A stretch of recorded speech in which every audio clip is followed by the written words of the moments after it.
Viewers, আসসালামু আলাইকুম। আমি ইয়েলো ফার্মের পক্ষ থেকে বলতেছি, আপনাদের খামারে বা খাঁচায় যারা শহরে মুরগি পালন করতেছেন তাদের একটাই সমস্যা হয়, করাইজা।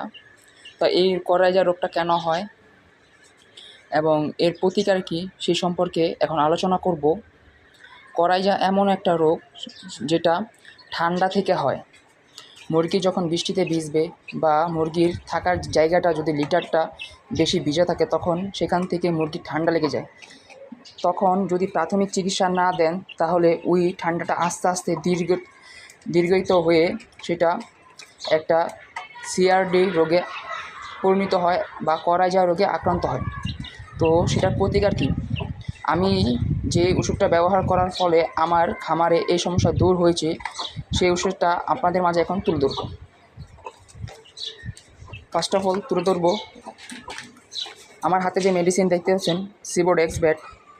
এটা হচ্ছে ডেক্সামিথানসন বা সিপ্রোসিন ব্যাট, এই দুইটার সমন্বয়ে এই ওষুধটা তৈরি হয়।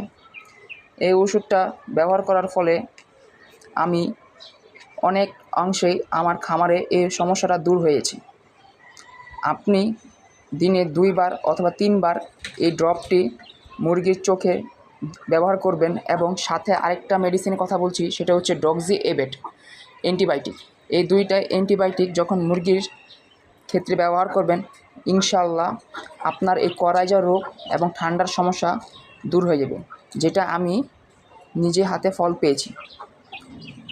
তো আমাদের এই ভিডিওটি যদি আপনাদের ভালো লেগে থাকে তাহলে অবশ্যই লাইক, কমেন্ট, শেয়ার করুন এবং আমাদের চ্যানেলটিকে সাবস্ক্রাইব করুন।